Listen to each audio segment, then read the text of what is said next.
Hey guys, welcome back to knowledge treasure hunters. I hope आप सभी लोग बहुत अच्छे होंगे और पढ़ाई भी शानदार चल रही होगी। अच्छा, आपको तो पता ही है कि हमने अपनी जो अगस्त मंथ की विजन आईएएस की मैगज़ीन है उसको करना शुरू किया था। फर्स्ट पार्ट हम ऑलरेडी कवर कर चुके हैं जिसमें हम पॉलिटी एंड गवर्नेंस को देख रहे थे। बट हमने देखा था कि जो कल हमने पार्ट किया था वो बहुत लेंथी हो रहा था, इसीलिए हमने कहा था कि पॉलिटी एंड गवर्नेंस को हम 2 पार्ट में कंप्लीट करेंगे। तो फर्स्ट पार्ट हम ऑलरेडी कल कर चुके हैं, आज उसी पॉलिटी एंड गवर्नेंस का सेकेंड पार्ट है। चलो फिर स्टार्ट करते हैं और देखते हैं कौन कौन से टॉपिक्स हैं जो हमारे बचे थे, कवर कर लेते हैं। तो सबसे पहला आज का हमारा टॉपिक है no confidence motion. No confidence motion भाई क्यों है चर्चा में? तो नो कॉन्फिडेंस मोशन इसलिए चर्चा में क्योंकि देखो, हमको पता है कि अभी क्या हुआ था, अभी पार्लियामेंट का मॉनसून सेशन हुआ था और उसमें बहुत सारे बिल्स आए थे जिसको भी हमने कवर किया, ठीक है, बहुत सारे एक्ट्स आए थे। और वहीं पर एक बहुत ध्यान जो आकर्षित करने वाली चीज़ हुई वो ये हुई कि हमारे जो पीएम हैं उन पर नो कॉन्फिडेंस मोशन जो है लाया गया था उनके विरुद्ध, ठीक है। अब उसका जो मकसद था वो मकसद ये नहीं था कि हम सरकार गिरा देंगे, क्योंकि दो लोकसभा में इतनी मेजॉरिटी है कि सरकार तो नहीं गिरती। बट बात ये हो गई थी कि जो मणिपुर इशू अभी हुआ था, राइट, हम सब ने देखा, ठीक है, मणिपुर इशू, राइट। तो उस मणिपुर इशू पर हमारे पीएम ने कोई ठोस बात नहीं कही थी और इसीलिए अपोजिशन की मांग थी कि पीएम को कुछ तो बोलना चाहिए था, पीएम जो है अपना स्टेटमेंट दे, इस इशू को लेकर कुछ बातचीत करें। और वो ये बातचीत करवाने के लिए ही नो कॉन्फिडेंस का मोशन उन्होंने लाए। मतलब कौन लेकर आया? अपोजिशन। तो ये तो रहा कि क्या भैया चर्चा क्यों थी, ये नो कॉन्फिडेंस मोशन एकदम से कैसे आ गया सीन में। चलो, अब ये तो बात हो गई, ये भैया हमारे एग्जाम में तो नहीं पूछा जाएगा, कोई नहीं पूछने वाला कि नो कॉन्फिडेंस मोशन आखिर क्यों आया था, किसके अगेंस्ट आया था, कौन लेकर आया, नहीं, ये नहीं पूछा जाएगा। बट हमें क्या करना है, हमें जानना ये है कि भाई ये क्या होता है, कौन सी चिड़िया का नाम है नो कॉन्फिडेंस मोशन। चलो जानते हैं ये कौन सी चिड़िया है। तो नो कॉन्फिडेंस मोशन जो है ये लेजिस्लेटिव रिजोल्यूशन है जो कि केवल और केवल लोकसभा में ही इंट्रोड्यूस हो सकता है। तो आपको ये चीज़ याद रखनी है, स्टेटमेंट बन सकता है कि नो कॉन्फिडेंस मोशन जो है सिर्फ और सिर्फ लोकसभा में ही इंट्रोड्यूस होता है। और ये क्या करता है, ये अपोजिशन को पावर देता है कि अपोजिशन क्या कर सकता है। अपोजिशन हमारी जो सरकार है, जो इस टाइम पर प्रेसिडेंट सरकार होती है, उस सरकार को ये चैलेंज करता है कि आप अपनी मेजॉरिटी को प्रूव करें कि आप जो है गवर्न करने लायक है कि नहीं लायक, ये आप प्रूव करें। इसके लिए नो कॉन्फिडेंस मोशन जो है अपोजिशन लेकर आता है। आई होप इतनी चीज़ क्लियर हुई होगी। अच्छा, क्या ये राज्यसभा में हो सकता है इंट्रोड्यूस? नहीं हो सकता, ठीक है, ये चीज़ यहाँ पर आपको याद रखनी है। पार्लियामेंट्री डेमोक्रेसी यानी कि जो हमारी डेमोक्रेसी है उसमें एक सरकार जो है पावर में कब तक रहती है, हमको पता है कि जब तक वो मेजॉरिटी में है तब तक ही वो पावर में रहती है। अगर वो मेजॉरिटी लूज हो गई इट मीन्स कि वहाँ पर उस सरकार को रिज़ाइन करना भी पड़ सकता है। तो इसीलिए ये नो कॉन्फिडेंस मोशन लाया जाता है कि अगर क्या हुआ कि अगर ये मेजॉरिटी जो है प्रूव नहीं कर पाई सरकार, तो क्या होगा, उसको उसी दिन उसी समय रिज़ाइन करना पड़ सकता है। ये कहानी हुई नो कॉन्फिडेंस मोशन की। अच्छा, क्या ये जो कॉन्फिडेंस मोशन है ये कौन इंट्रोड्यूस कर सकता है, कहाँ इंट्रोड्यूस कर सकता है, ये भी बहुत इम्पॉर्टेंट है आपको जानना और याद रखना भी। तो आपको याद रखना है कि नो कॉन्फिडेंस मोशन है ये कोई भी एमपी ला सकता है, ठीक है, कोई भी एमपी ला सकता है। बस शर्त इतनी है कि ये जो भी नो कॉन्फिडेंस मोशन लेकर आना है वो नो कॉन्फिडेंस मोशन कहाँ पर आएगा, वो नो कॉन्फिडेंस मोशन हमारा आ सकता है सिर्फ और सिर्फ लोकसभा में, ठीक है। चलो, इतनी चीज़ क्लियर हुई। अच्छा, ये नो कॉन्फिडेंस जो मोशन है इसके रिलेटेड हमारे कॉन्स्टिट्यूशन में क्या बातचीत की गई है, कॉन्स्टिट्यूशन में कहीं पर भी इसका जिक्र है कि नहीं है। याद रखना है कि आर्टिकल 75 जो है, आर्टिकल 75 जो हमारा कॉन्स्टिट्यूशन का है वो कहता है कि जो काउंसिल ऑफ मिनिस्टर्स हैं वो कलेक्टिवली रिस्पॉन्सिबल होंगे लोकसभा के लिए, ठीक है। तो आपको याद रखना है कि नो कॉन्फिडेंस का तो कहीं पर जिक्र नहीं है कॉन्स्टिट्यूशन में, कहीं पर साफ साफ नो कॉन्फिडेंस मोशन तो नहीं लिखा है हमारे कॉन्स्टिट्यूशन में। बट हाँ, ये ज़रूर लिखा है आर्टिकल 75 में कि जो हमारे काउंसिल ऑफ मिनिस्टर्स होंगे वो कैसे होंगे, वो कलेक्टिवली रिस्पॉन्सिबल होंगे, किसके लिए, हमारी लोकसभा के लिए। अच्छा, अब ये जो एक और बात यहाँ पर कही गई है कि जो हमारे लोकसभा का rules of procedure and conduct of business है, वहाँ पर रूल है 198। 198 जो रूल है वो कहता है कि जो नो कॉन्फिडेंस मोशन है वो लाया जा सकता है। तो आपसे अगर स्टेटमेंट बन जाता है प्रीलिम्स में और पूछा जाए कि बताओ भाई कि ये जो नो कॉन्फिडेंस मोशन है ये हमारे कॉन्स्टिट्यूशन में है या नहीं, आपको बताना नहीं भाई हमारा कॉन्स्टिट्यूशन नो कॉन्फिडेंस की बात नहीं करता। फिर आपसे पूछा जाएगा अच्छा अगर कॉन्स्टिट्यूशन में नहीं है तो ये नो कॉन्फिडेंस कहाँ से टपक पड़ा, कहाँ से आया। तो आपको बताना है कि नो कॉन्फिडेंस मोशन जो है कॉन्स्टिट्यूशन में तो नहीं मेंशन है। कॉन्स्टिट्यूशन तो आर्टिकल 75 है जो कलेक्टिव रिस्पॉन्सिबिलिटी की बात करता है, बट ये जो नो कॉन्फिडेंस है ये आया है लोकसभा की जो रूल्स हैं, ठीक है, वहाँ से ये आया है। ठीक है, क्लियर, ओके। अच्छा, ग्राउंड्स की बात कर लेते हैं कि किस ग्राउंड पर हम नो कॉन्फिडेंस मोशन लेकर आएंगे। तो कोई भी सेट ग्राउंड नहीं है कि आप नो कॉन्फिडेंस मोशन किस ग्राउंड पर लेकर आएंगे, कोई भी सेट ग्राउंड नहीं है। अगर कोई ग्राउंड मेंशन आपने नहीं भी किया है नो कॉन्फिडेंस मोशन लाने पर कि किस ग्राउंड पर आप लेकर आ रहे हैं no confidence motion, that is perfectly fine. ठीक है, आपको एक्सप्लेन करने की ज़रूरत नहीं कि हम किस ग्राउंड पर ये नो कॉन्फिडेंस मोशन लेकर आ रहे हैं, किस बेसिस पर नो कॉन्फिडेंस मोशन लेकर आ रहे हैं, मेंशन करने की जरूरत नहीं है। और अगर मेंशन कर भी दिया है तो वो नो कॉन्फिडेंस मोशन का पार्ट नहीं होगा, ऐसा भी है। ठीक है, स्पीचेस की बात करते हैं तो जब तक लीव ग्रांट नहीं होती, तो वो लीव वैसे हमारे जनरल लाइफ में हम लीव का मतलब क्या समझते हैं, लीव का मतलब होता है छुट्टी, है ना। हम लोग कहते हैं कि आज तो लीव है हमारी, आज ऑफिस नहीं जाना, आज तो लीव है, स्कूल नहीं जाना, कॉलेज नहीं जाना, लीव है, तो वो तो हमारी छुट्टी होती है। लेकिन अब हम बड़े हो गए हैं और अगर हम पार्लियामेंट पढ़ रहे हैं, पार्लियामेंट से रिलेटेड जो बातें पढ़ रहे हैं, तो उसमें हमको पार्लियामेंट की लैंग्वेज भी समझनी चाहिए, जिसमें बात की जा रही है कि लीव का मतलब क्या होता है कि परमिशन। ठीक है, पार्लियामेंट में अगर आप जा रहे हैं और आप कह रहे हैं कि इस पर्सन को इस काम करने की लीव मिली है, तो इट मीन्स छुट्टी नहीं मिलेगी, वो घर जाकर अपनी छुट्टी मनाएगा, नहीं, मतलब कि उसको इस काम करने की क्या मिल गई है, परमिशन मिल गई है। तो यहाँ पर क्या कहा गया है कि जब तक क्या होता है कि ये नो कॉन्फिडेंस मोशन जो है इसको प्रस्तुत करने की लीव नहीं मिलती, परमिशन नहीं मिलती, तब तक इस पर कोई भी स्पीच नहीं हो सकती है, इसके सपोर्ट में, इसके अगेंस्ट में कैसी भी कोई भी स्पीच नहीं हो सकती।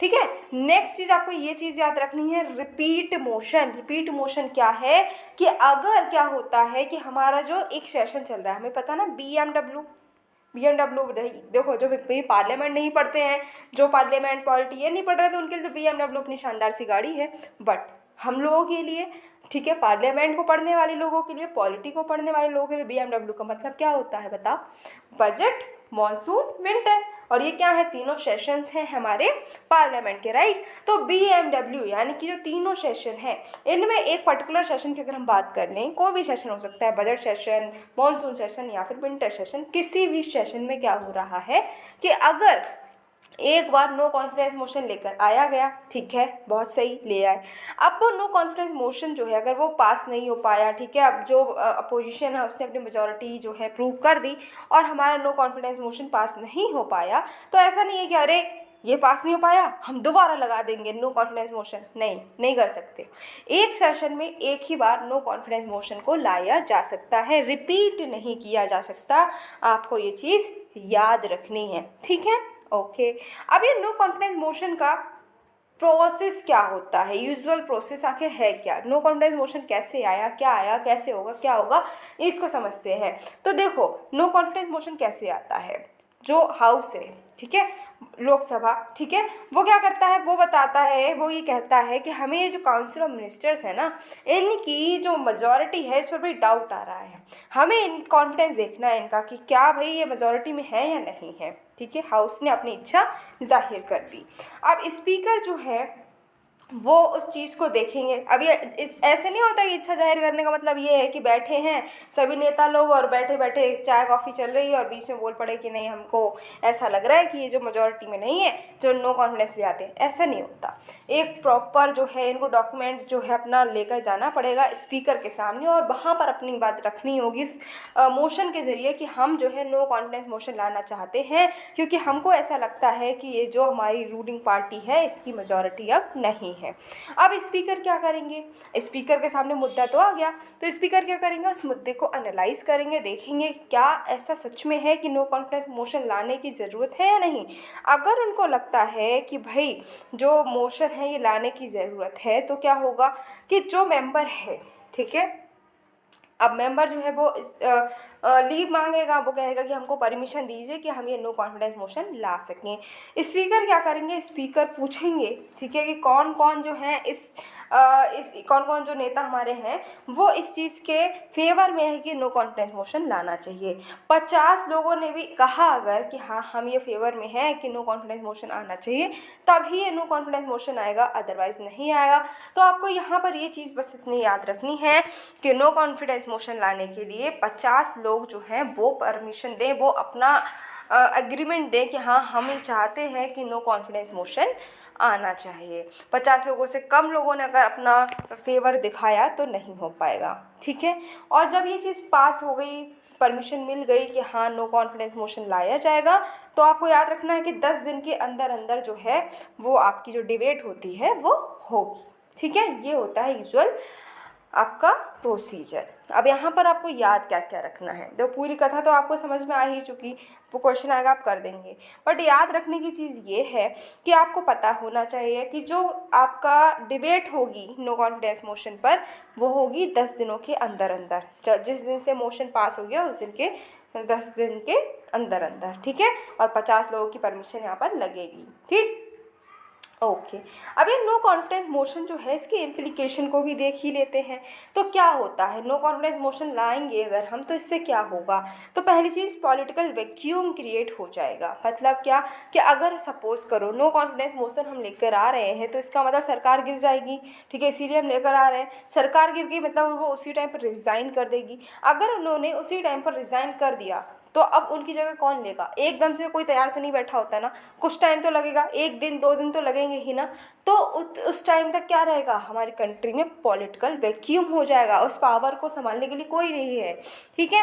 नेक्स्ट है एडमिनिस्ट्रेटिव चैलेंज हो जाएंगे, ऑब्वियसली उनका जो काम है वो वहीं पर रुक जाएगा ना। अब मान लो कोई हम जैसे बात कर लेते हैं फाइनेंस मिनिस्टर, ठीक है, अब क्योंकि सरकार गिर गई तो फाइनेंस मिनिस्टर भी रिज़ाइन कर देंगे, तो वो एक दिन तक फाइनेंस मिनिस्टर जो नहीं है, या फिर जब तक फाइनेंस मिनिस्टर नए नहीं आ रहे हैं उस टाइम तक वो प्लेस तो खाली है ना। तो फाइनेंस मिनिस्टर ऐसा तो है नहीं कि कोई खाली बैठी रहती, नहीं, उनको बहुत सारे काम होते हैं, तो वो काम कौन करेगा। तो इससे क्या होगा, जो एडमिनिस्ट्रेशन है वहाँ पर भी उसका असर देखने को मिलेगा, वो उस पर भी असर दिखेगा।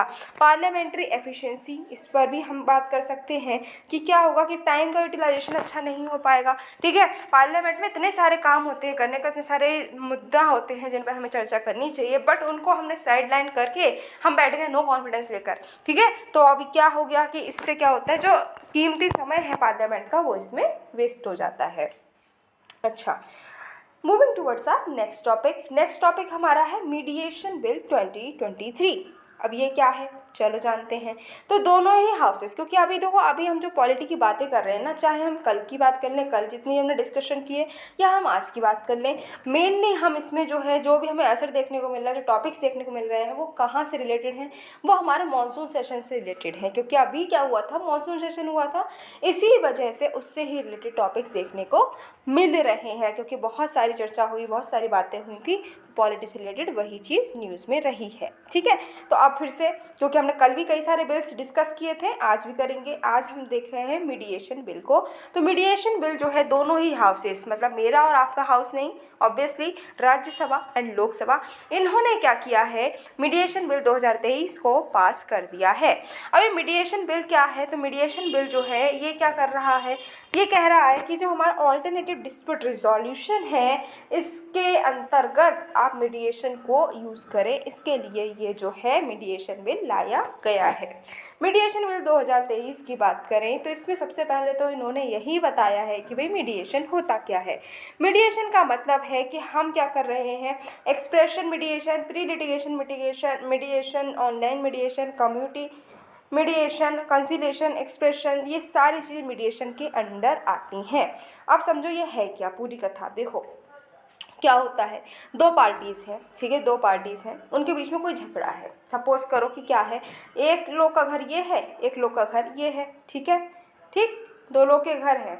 अब क्या हुआ, इनके घर पर यहाँ पर एक टैंक लगा है और इस टैंक, अब ये टैंक भर गया तो इसका पानी जो है इनकी छत पर गिर जाता है, ठीक है। इस वजह से इनके बीच में झगड़ा हो गया। ये कह रहे हैं कि भैया ये जो हमारा पड़ोसी है इसका टैंक भरता है, पानी हमारी छत पर गिरता है, ठीक है, हमारा सारे कपड़े गीले हो जाते हैं, यहाँ पर हम जो छत पे कपड़े सूख रहे हैं वो हमारे कपड़े गीले हो जाते हैं, हमारी छत गीली हो जाती है। इस वजह से इन दोनों के बीच लड़ाई झगड़ा हो गया। अब ये क्या करें, अब ये पहुँच जाए कि भैया अब हम तुम पे मुकदमा कर देंगे, पहुँच जाए ऐसे लड़ते लड़ते कोर्ट में। तो कोर्ट में तो 10-20 साल के लिए आराम से चले जाएंगे, इनके 10-20 साल इनके ऐसे ही तारीख पे तारीख पड़ती रहेंगी, क्योंकि हमारा आज का सिस्टम ही ये बन गया है। कोर्ट के पास में ऑलरेडी इतने सारे केसेस हैं, तो वो इनका केस कैसे देख पाएगा, तो तारीख पे तारीख मिलती रहेंगी और इनका झगड़ा ऐसे ही 10-20 साल तक चलता रहेगा। तो इस चीज़ को कम करने के लिए क्या करा गया है कि ये बात करी गई है मीडिएशन बिल की, जिसमें कहा गया है कि आप जो है कोर्ट ना जाएं, ठीक है। कोर्ट के पास में ऑलरेडी बहुत सारे केसेस हैं, आप इस केस को ऐसे ही भी सुलझा सकते हैं। कैसे कि आप क्या करें कि आप जो है मीडिएशन करा लें, मतलब कि कोर्ट की बजाय कहीं और से अगर आपको न्याय मिल जाए तो कैसा रहेगा। इन्होंने कहा ठीक है, हमें तो न्याय से मतलब है, हमें न्याय मिलना चाहिए। तो यहाँ पर वो जो कोर्ट के अलावा जो थर्ड पार्टी इनको न्याय प्रदान करेगी, दैट इज़ मीडिएशन, और इसको अभी हम और समझेंगे, ठीक है। अब यहाँ पर बात की गई है तो मीडिएशन का हमें समझ में आ गया कि क्या है, कोई थर्ड पर्सन है वो यहाँ पर इनका मामला सुलझा रहा है। जैसे कि सपोज करो अब इनके ये जो है छत वाले जिनके घर पे पानी गिर रहा है, जिनके घर से पानी गिर रही है वो हो गए, तो इन्होंने क्या करा, इन्होंने कहा अपने थर्ड पड़ोसी को बुलाया। इन्होंने कहा कि अच्छा तुम सुनो हमारी बात। बोले हाँ हाँ बताओ। बोले तुम तो देखते हो ना कि इनका टैंक भरता है और हमारे यहाँ पर पानी गिरता है। बोले हाँ हाँ ऐसा तो होता है। तो बोले कि ऐसा करो कि अब ये बताओ हमें हमारा जो ये मामला है इसको सुलझाओ, हमें न्याय कराओ। तो ये थर्ड पार्टी है, इसने अपना कोई सोल्यूशन दे दिया कि ऐसा कर लो कि वैसा कर लो, और इस वजह से जो है ये यहाँ पर इनका जो मामला था वो सुलझ गया। तो थर्ड पार्टी जो है जिसने इनका मामला सुलझा दिया वो कहलाया जाएगा मीडिएटर। और ये जो प्रोसेस हुई जहाँ पर ये कोर्ट नहीं गया, कचहरी नहीं गया, कहीं नहीं गया, आराम से इनका मामला भी सुलझ गया, that is known as alternative dispute resolution, और इसमें भी इन्होंने मीडिएशन कराया है, ठीक है। इतनी चीज़ समझ आई, बहुत ही आसान शब्दों में समझ में आ गई। चलो अब है voluntary pre litigation mediation. Voluntary pre litigation mediation क्या होता है कि पार्टीज़ हैं वो क्या कर सकती हैं, वो कोशिश कर सकती हैं कि अपने जो सिविल और कॉमर्शियल डिस्प्यूट्स हैं उसको मीडिएशन के ज़रिए सॉल्व करा सकें अपनी इच्छा के अनुसार, और कोर्ट में ना जाएं। कोर्ट में केस दायर करने से पहले ही अपना जो केस है, अपना जो भी मैटर है उसको सॉल्व करवा सकते हैं, और इसको ही हम वॉलंटरी प्री लिटिगेशन मिटिगेशन कहते हैं, मीडिएशन कहते हैं। लेकिन याद ये रखना है कि यहाँ पर जो है ऐसे पर्सन जो कि माइनर हैं या फिर जो अनसाउंड माइंड के हैं, उनके अगेंस्ट में कोई क्लेम है जिसको हम रिवाइव करना चाहते हैं, तो वो यहाँ पर मीडिएशन के ज़रिए नहीं हो सकता। कोई क्रिमिनल प्रोसिक्यूशन यहाँ पर मीडिएशन के ज़रिए नहीं हो सकता, या फिर किसी थर्ड पार्टी के राइट्स जो हैं वो भी मीडिएशन के ज़रिए नहीं हो सकते। क्रिमिनल, अब जैसे कोई मर्डर करके चला आया, यहाँ पर मर्डर करके आ गया पर्सन, तो ऐसा नहीं है कि वो मर्डर करके आया और जिसकी फैमिली से यहाँ पर किसी का मर्डर हुआ है तो वो आपस में मीडिएशन कर लें, नहीं, यहाँ पर तो कोर्ट जाएगा ही भाई, कोर्ट तो जाना ही पड़ेगा। आपने इतना बड़ा क्राइम किया है तो क्रिमिनल, अगर आपने कोई भी ऑफेंस किया है तो कोर्ट जाना जरूरी है।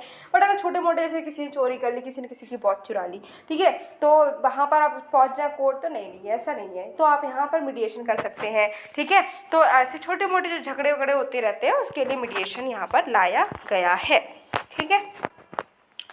टेरिटोरियल जुरिस्डिक्शन की बात अगर हम करते हैं तो जिस जुरिस्डिक्शन में उस कोर्ट की जुरिस्डिक्शन आती है तो वहीं पर ही मीडिएशन होगा। समझ में आया, नहीं आया, चलो समझ लेते हैं। जैसे अगर हम बात करते हैं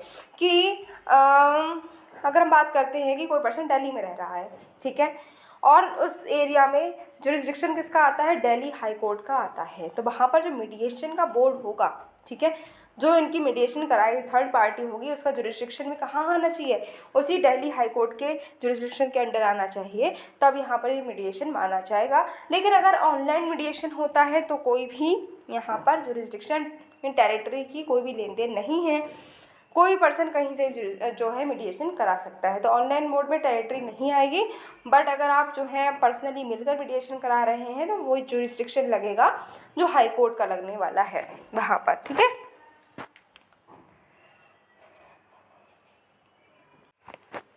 अब हम देखते हैं कि टाइमलाइन क्या होता है ये मीडिएशन का, कितने समय के अंतर्गत हमको ये मीडिएशन करना है। तो यहाँ पर बताया गया 120 दिन के अंतर्गत आपका क्या होगा, जो भी मैटर है वो सॉल्व हो जाएगा। और अगर आपकी इच्छा होगी और मैटर सॉल्व नहीं हो पाए तो 60 दिन और ज़्यादा मिल सकते हैं। ठीक है, पार्टी जो है 2 सेशन के बाद में विड्रॉ भी कर सकते हैं। और उसको लग रहा है कि भैया 2 सेशन हो गए, अभी तक हमें कोई भी जो है न्याय नहीं मिल पाया और हमको लगता भी नहीं है कि हमें न्याय दे पाएंगे, तो वो क्या कर सकती हैं, विड्रॉ भी कर सकती हैं। ठीक है, और मीडिएशन होगा कैसे, कौन से रूल्स को फॉलो किया जाएगा, तो जो सुप्रीम कोर्ट, हाई कोर्ट ने जो रूल्स लगाए हैं उन्हीं रूल्स को फॉलो करते हुए मीडिएशन करा जाएगा। अच्छा, नेक्स्ट यहाँ पर बात की गई है इसी एक्ट में कि जो एक मीडिएशन काउंसिल ऑफ इंडिया है इसको भी इस्टेब्लिश किया जाएगा, जो कि मीडिएशन को प्रमोट करेंगे कि भाई लोग जो है ज़्यादा से ज़्यादा मीडिएशन की तरफ मूव करें। ठीक है, और मीडिएटर्स जो होंगे उनके लिए क्या करा जाएगा, यहाँ पर रेगुलेशंस बनाए जाएंगे। अब एक काउंसिल जो है इसमें कितने लोग होंगे, कौन कौन होंगे, ये चीज़ आपको प्रीलिम्स के लिए आपको तैयार करनी है। प्रीलिम्स पॉइंट ऑफ व्यू से आपको ये तैयार करना है कि ये जो मीडिएशन काउंसिल ऑफ इंडिया है इसमें कितने लोग होंगे। तो इसमें एक चेयरपर्सन होंगे, 2 फुल टाइम मेंबर होंगे, 1 पार्ट टाइम मेंबर होंगे और 3 एक्स ऑफिशियो मेंबर्स भी होंगे। तो मतलब कितने हो गए, 1 और 2 में होगा 3, 3 और 1 4, 4 और 3 7 लोग यहाँ पर होंगे।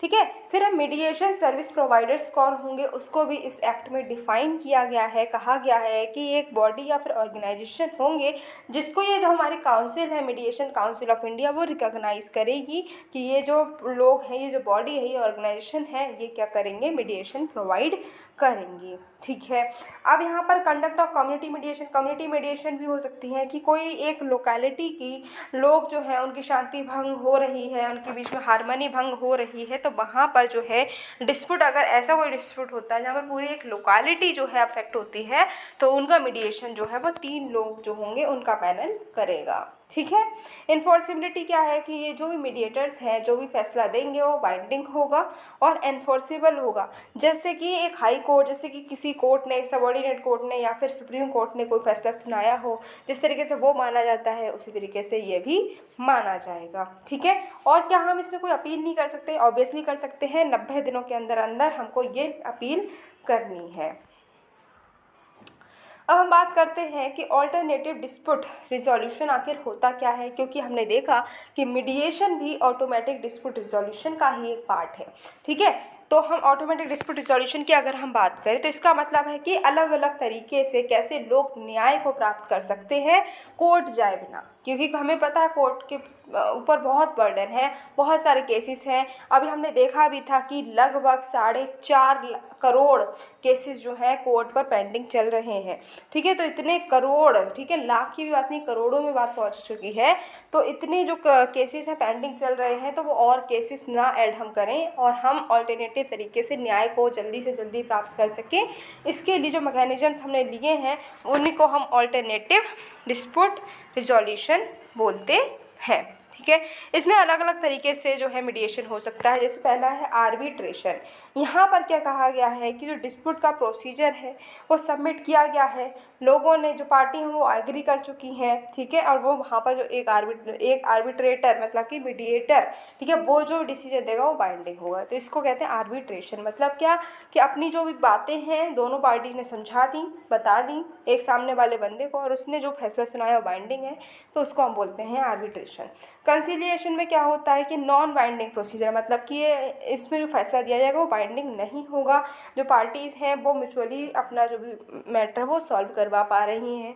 नेगोशिएशन में क्या हो रहा है, बातचीत करके जो है वो अपना फैसला ले पाए हैं, बट ये नॉन बाइंडिंग होता है। ठीक है, okay. Arbitration and conciliation act 1996 है, आर्बिट्रेशन कॉन्सिलिएशन अमेंडमेंट एक्ट 2019 है, या फिर हम बात करें कि हमारा नालसा है, कॉमर्शियल कोर्ट्स हैं, ये सारी चीज़ें क्या कर रहे हैं, एडीआर जो है हमारा उसको ही और ज़्यादा प्रमोट कर रहे हैं। अब क्वेश्चन तो ये आता है कि इतनी सारी चीज़ें हमारे पास में हैं, लोक अदालत हैं, ठीक है, फिर कंज्यूमर कोर्ट्स अलग हैं, ट्राइब्यूनल्स बहुत सारे बने हैं, बहुत सारी चीज़ें हैं, तो यहाँ पर क्या ज़रूरत थी कि हम मीडिएशन बिल लेकर आए। तो मीडिएशन बिल की अगर हम बात करें तो ज़रूरत ये है कि अलग अलग तरीके से जो मीडिएशन हो रहे हैं, लोग बातचीत करके अपना मैटर सॉल्व तो कर रहे हैं, बट उसके लिए कोई एक प्रॉपर लॉ नहीं था, तो ये ज़रूरी था कि एक लॉ बने। ठीक है। फिर कोर्ट की जो बर्डन है उसको रिड्यूस करना है। अब ministry of law and justice ने यहाँ पर साफ साफ बताया है कि अलग अलग कोर्ट की अगर हम बात करें तो सब मिलाकर लगभग 5 करोड़ केसेस जो पेंडिंग हैं, ठीक है। एमिकेबल सोल्यूशन मिल सके, ठीक है, समय पर न्याय मिल सके। और जो हमारा सिंगापुर कन्वेंशन कमिटमेंट है जिसमें हमने कहा है कि हम क्या करेंगे कि हम जल्दी से जल्दी न्याय प्रोवाइड करेंगे लोगों को और ऑल्टरनेटिव तरीके भी लेकर आएंगे जिससे कि लोगों को न्याय मिल सके। और सिंगापुर जो हमारा कन्वेंशन है उसकी कमिटमेंट को भी हम फुलफिल यहाँ पर कर पाए हैं। Moving towards our next topic, that is guidelines for celebrities, influencers and virtual influencers। तो अभी हम इस मुद्दे को क्यों डिस्कस कर रहे हैं? ये मुद्दा इसलिए डिस्कस किया जा रहा है क्योंकि क्या हुआ है कि advertising standards council of India जो है उसने क्या किया है, एडवर्टाइजिंग काउंसिल्स जो हमारी है, ठीक है, उसने हमें गाइडलाइंस दी हैं। हमें मतलब कि जो हमारे इन्फ्लुएंसर्स होते हैं, इन्फ्लुएंसर्स एडवर्टाइजमेंट करते हैं, उनके लिए गाइडलाइंस लेकर आई गई है। जैसे कि हम बात करें सोशल मीडिया, हम इंस्टाग्राम चला रहे हैं, हम व्हाट्सएप चला लें, हम यूट्यूब चला लें या फिर हम फेसबुक चला लें या फिर हम कोई और सा भी सोशल मीडिया चला लें, ठीक है। और सबसे ज़्यादा देखने को ये मिलता है हमको कहाँ पर, हमको देखने को मिलता है यूट्यूब पर। क्या देखने को मिलता है कि कई सारे इन्फ्लुएंसर्स हैं, वो क्या करते हैं कि कोई प्रोडक्ट लेकर बैठे होते हैं और उसके बारे में अच्छी बहुत अच्छी बातें बता रहे होते हैं कि ये प्रोडक्ट, ये देखिए, ये सनस्क्रीन है, ये मैं लगाता हूँ और मुझे इससे ये बेनिफिट मिले, ये बहुत अच्छा है, ठीक है, ये यहाँ से आया है, ये बहुत अच्छा है, ये इतने प्राइस से मिल रहा है, आप यहाँ से खरीदेंगे तो आपको इतने प्राइस में मिलेगा। बहुत अच्छी बातें उस चीज़ के बारे में बता देते हैं, ठीक है। जो रियलिटी नहीं होती वो भी उसमें शो करने की कोशिश करते हैं। तो यहाँ पर क्या होता है, लोग मिसगाइड हो जाते हैं। लोग जो है उस इन्फ्लुएंसर को इतना जानते भी नहीं होते, बट उनको ये इतनी अच्छी बातें देखने के बाद में वो लगता है उनको कि अरे ये चीज़ तो बहुत अच्छी है, हमें भी लेना चाहिए, ये कोई कॉमन पर्सन है और ये यूज़ कर रहा है, इसको ये बेनिफिट हुआ, हमें भी लेना चाहिए। उनको ये नहीं पता होता कि जो पर्सन सामने ये चीज़ें बता रहा है ना वो पेड है, ठीक है, उसको पैसा मिला ही ये सब बोलने के लिए। लेकिन उसको तो लगता है कि ये जो है यूट्यूब किसी सिंपल पर्सन का है, किसी कॉमन पर्सन का है और उसने ये बताया है तो उसने भी यूज़ किया होगा। इस वजह से कई बार उनकी हेल्थ पर भी इसका इफेक्ट देखने को मिलता है। कई बार हम देखते हैं कि बहुत सारे ऐसे फिटनेस चैनल्स बना लिए जाते हैं जो कि ऑब्वियसली उन लोगों को कुछ भी फिटनेस का ऐप भी नहीं पता होता, उनको ABCD भी नहीं पता होती, कुछ नहीं पता है फिटनेस के बारे में, बट वो बहुत बड़ी बड़ी कि डाइट, ये बहुत अलग अलग तरीके की डाइट बता रहे हैं कि डाइट प्लान हमने आपको बना कर दिया है, आपको ये फॉलो करना है, आप इतने मोटे हो जाएंगे, इतने पतले हो जाएंगे, पता नहीं क्या क्या बातें बताते रहते हैं, ठीक है। और उनको लोग फॉलो करते हैं, ऐसे ऐसे डाइट फॉलो कर लेते हैं जिसके बाद में उनके या तो इंटरनल ऑर्गन ही फेल हो जाते हैं या फिर उनकी बॉडी में जो ब्लड है वो बिल्कुल ख़त्म हो जाता है या फिर बहुत सारी प्रॉब्लम्स हो जाती हैं, क्योंकि जो पर्सन जो है वो चैनल बनाकर बैठ गए हैं। अब वहाँ पर ये वेरीफाई तो नहीं हो पाया है कि वो पर्सन जो है वो ऑब्वियसली क्या वो पीडियाट्रिशियन है या उन्होंने कोई भी जो है डिग्री ली है नहीं ली है, कुछ नहीं यहाँ पे होता है। कॉमन पर्सन भी खुद को एक पीडियाट्रिशियन जैसा शो कर सकता है या फिर फिटनेस ट्रेनर जैसा शो कर सकता है। तो इस वजह से क्या हो रहा है, लोग जो हैं उनको नुकसान पहुँच रहा था और ये सारी चीज़ों को रोकने के लिए क्या हुआ है, यहाँ पर गाइडलाइंस आई हैं, that is guidelines for celebrities, influencers and virtual influencers, ठीक है। यहाँ पर क्या गाइडलाइंस आई हैं, ये जो गाइडलाइंस है ये एक्सटेंशन है किस चीज़ की, guidelines for prevention of misleading advertisement and endorsement for misleading advertisement 2022। तो ये जो गाइडलाइंस है इनका एक्सटेंशन ऑफ इन्फ्लुएंसर्स पर भी लाया गया है। और ये गाइडलाइंस कौन लाया है, ये गाइडलाइंस लाई गई हैं डिपार्टमेंट ऑफ कंज्यूमर अफेयर्स के द्वारा, ठीक है। और कहा गया अगर इनको वायलेट किया जाएगा ना तो ये पेनल्टीज़ भी लगेगी। तो ये जो गाइडलाइंस हैं ये डिज़ाइन की गई हैं advertising standards council of India के द्वारा। तो ये जो आपकी बॉडी है ये इस्टेब्लिश हुई है 1985 में। ये नॉन प्रॉफिट बॉडी है, नॉन प्रॉफिट कंपनी है, कंपनी एक्ट के अंडर ये रजिस्टर्ड है, मुंबई में इसका हेडक्वार्टर है और ये वॉलंटरली सेल्फ रेगुलेटरी ऑर्गेनाइजेशन है, ठीक है। जो गाइडलाइंस क्या लाई गई हैं, गाइडलाइंस में कहा गया है कि आपको डिस्क्लोज़ करना पड़ेगा जो भी मटेरियल कनेक्शन है, ठीक है। जैसे कोई मॉनेटरी कंपनसेशन आपको मिल रहा है, आपको कोई फ्री प्रोडक्ट्स दिए गए हैं, एडवर्टाइज़र ने आपको क्या चीज़ें प्रोवाइड की हैं वो आपको बतानी होंगी। जैसे किसी पर्सन ने क्या किया, एक एक फ़ोन का अगर ऐड किया है कि ये फ़ोन जो है इसकी ये फ़ीचर, ये वो है, ये है, सारी चीज़ें बताई उसने अगर अपने कहीं पर भी सोशल मीडिया पे, तो उस पर्सन को ये भी बताना होगा कि ये जो फ़ोन जिसके बारे में बता रहा हूँ ना, जितनी तारीफ़ मैं कर रहा हूँ, ये फ़ोन मुझको फ्री में मिला है, एडवर्टाइज़र ने मुझको फ्री में दिया है, ये सब बताने के मुझको पैसे दिए गए हैं। ये चीज़ उसको साफ साफ बतानी होगी। ठीक है, ठीक। अब इससे क्या होगा, कोई एवरेज कंज्यूमर जो है वो मिसलीड नहीं हो पाएगा, जो भी इंफॉर्मेशन है, डिटेल जो भी मिस कर सकता था वो उसको अब मिल जाएंगी। ठीक है, साथ ही साथ में उसको मोटा मोटा ये भी बताना होगा कि ये जो आप वीडियो देख रहे हैं ये एक एडवर्टाइजमेंट है, या फिर ये स्पॉन्सर्ड है, या फिर मैंने किसी के साथ कोलैब किया है, या फिर यहाँ पर पेड प्रमोशन हो रहा है।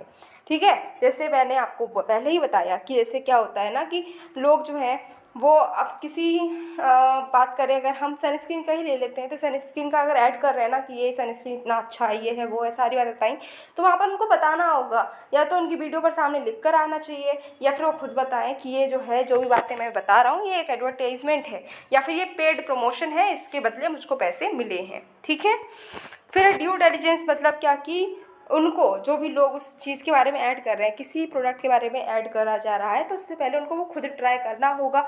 उनको देखना होगा कि जो चीज़ें, जो बातें मैं आगे बताने वाला हूँ इस वीडियो में, क्या वो हो भी रही हैं या नहीं हो रही हैं। अगर कोई क्रीम कह रही है ना क्या 10 दिनों के अंदर आप गोरे हो जाएंगे, तो उसको उस क्रीम का ऐड करने से पहले उस पर्सन को 10 दिन तक उसको लगाना है, देखना है कि क्या वो गोरा हुआ। अगर हो गया तो उसको बता देना, हाँ भैया मैं गोरा हो गया हूँ। अगर नहीं हुआ तो वही वो ऐसे ऐड ना करे। ठीक है, समझ में आया। फिर guidelines for prevention and misleading क्या है ये, चलो जानते हैं कि क्या है मिसलीडिंग एडवर्टीजमेंट का गाइडलाइंस है क्या, जिसकी हमने बात की कि ये एक्सटेंशन है। तो यहाँ पर कहा गया है कि जो सरोगेट एडवर्टीजमेंट होती हैं उसको रोकने की भी यहाँ पर कोशिश की गई है। जैसे कि अल्कोहल है, जैसे अल्कोहल ब्रांड्स जो हैं वो म्यूज़िक का भी ऐड कर देते हैं। हम लोग देखते हैं ना, कभी कभी होता है कि पहले होता था कि क्या हो रहा है कि कोई अल्कोहल का, जैसे कि हम लोग अब कुछ ब्रांड के नाम हम लोग जानते हैं, ठीक है, जिनके हम लोग देखते थे कि वो उस ब्रांड का क्या हो रहा है कि एक्टर एक्ट्रेस जो है वो सॉन्ग पर डांस कर रहे हैं, और एंड में आकर उस किसी भी जो पर्टिकुलर बियर है या फिर कुछ है उसको वो पी रहे हैं और कह दे रहे हैं ये इसके मतलब ये पीकर हमने इतनी एनर्जी आ गई और हमने ये डांस कर दिया, ये गाना गा दिया। ठीक है, इस तरह की चीज़ें पहले देखते थे, तो वो चीज़ यहाँ पर अब बैन कर दी गई है। ठीक है, नेक्स्ट है कि प्रोहिबिट टारगेटिंग चिल्ड्रन। तो ऐसे ऐसे हमारे जो ऐड हैं जो कि चिल्ड्रन को टारगेट करते हैं, उनके इन एक्सपीरियंस का फ़ायदा उठाते हैं, तो ये भी यहाँ पर अब ख़त्म कर दिया गया है, सॉरी बैन लगाया गया है। और अगर इन चीज़ों का उल्लंघन किया जाता है तो यहाँ पर पेनल्टी का भी प्रोविज़न है। अब क्या ज़रूरत थी इस गाइडलाइन की, तो ऑब्वियसली सबसे पहली चीज़ तो जो कंज्यूमर है उनके डिसीजन मेकिंग को अफेक्ट करता है। हमने देखा ना कि कई सारी लड़कियां हम देखते हैं कि वो अच्छा खासा उनकी बॉडी वेट होता है, बट वो यूट्यूब या फिर सोशल मीडिया पर देख देख कर लगता है उनको कि अरे और पतला होना और पतला होना, पता नहीं कौन कौन सी डाइटिंग और ये सब करती रहती हैं। ठीक है, जो इनएक्सपीरियंस लोग हैं उनकी बनाई गई इनएक्सपीरियंस डाइट प्लान को फॉलो कर रही होती हैं, जिस वजह से उनको काफ़ी ज़्यादा क्या होता है हेल्थ इश्यूज़ का सामना करना पड़ता है।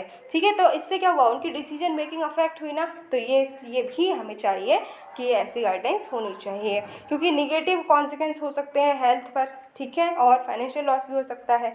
नेक्स्ट है कि राइट टू चूज़, उसको भी वॉलेट किया जा रहा है। अब हमने सोचा कि हम क्या करेंगे कि हम इन्वेस्ट करेंगे एक पर्टिकुलर फंड में। ठीक है, लेकिन हमें बार बार ऐड दिखाया जा रहा है एक पर्टिकुलर दूसरे फंड का, और बार बार उसमें बताया जा रहा है कि ये बहुत अच्छा है, मैंने ये करा, मैंने ये इसमें फंड में इन्वेस्ट किया, तो हमारा जो डिसीजन मेकिंग, हमारा जो राइट टू चूज़ है वो लूज़ हो रहा है, क्योंकि हम फिर उसी में जाकर इन्वेस्ट कराएंगे जिसमें किसी पर्टिकुलर पर्सन ने किया है।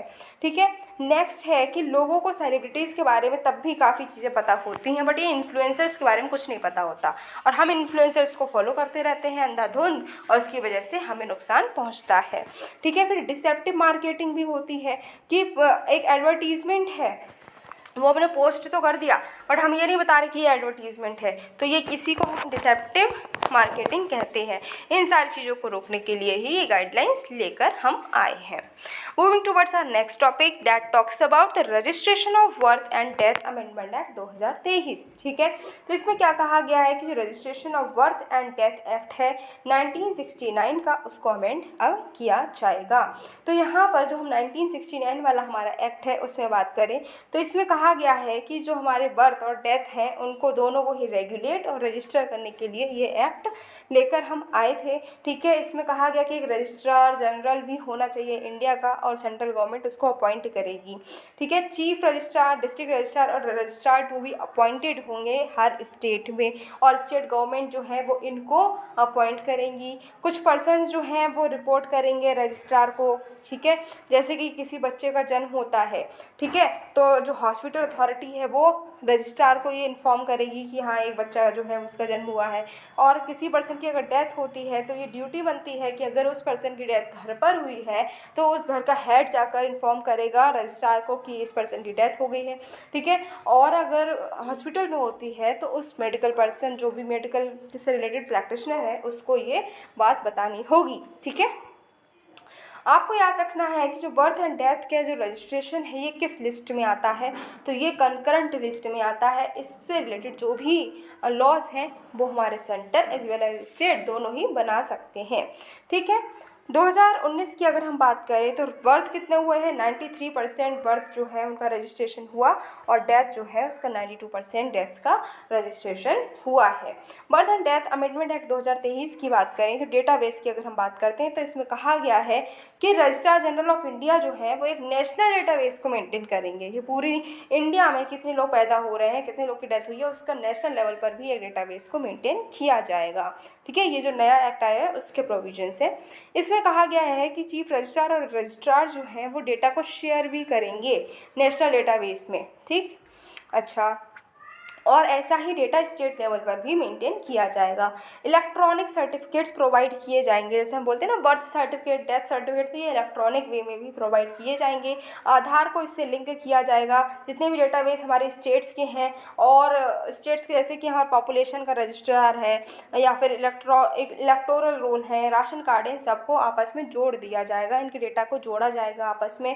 बर्थ सर्टिफिकेट का यूज़ जो है इसमें कहा गया है कि जो इन्फॉर्मेशन है बर्थ सर्टिफिकेट की, ठीक है, उसको हम एजुकेशन इंस्टीट्यूशन में यूज़ करते हैं। बर्थ सर्टिफिकेट मांगा जाता है ना, तो ये चीज़ जो है वो यूज़ की जा सकती है। वोटर लिस्ट में बर्थ सर्टिफिकेट का यूज़ किया जा सकता है। किसी गवर्नमेंट पोस्ट अगर आपको मिलती है उसके अपॉइंटमेंट में भी बर्थ सर्टिफिकेट का यूज़ किया जा सकता है। अपील की अगर हम बात करते हैं तो कोई पर्सन जो है, अगर वो क्या होता है कि रजिस्ट्रार की किसी भी बात से या उसके ऑर्डर से उनको कोई भी नुकसान पहुंचता है तो वो क्या कर सकते हैं कि वो अपील कर सकते हैं डिस्ट्रिक्ट या फिर चीफ रजिस्ट्रार के पास में, और ये कितने दिनों के अंदर कर सकते हैं, 30 दिनों के अंदर। अब ये जो एक्ट है इसके रिलेटेड कुछ इश्यूज़ भी हैं। ठीक है, कुछ प्रॉब्लम्स भी हैं। क्या है, पहली चीज़ कि अगर देखो बर्थ सर्टिफिकेट नहीं है तो एडमिशन नहीं मिलेगा। ठीक है, और इससे क्या होता है कि हमारा जो राइट है, राइट टू एजुकेशन, उसका हनन होते हुए दिखता है। साथ ही साथ में जो डेटाबेसेस हैं वो आपस में लिंक हो जाएंगे, तो इससे हमारा राइट टू प्राइवेसी जो है उसका भी हनन होते हुए नज़र आएगा। अब हम देख लेते हैं कुछ न्यूज़ इन शॉर्ट्स को।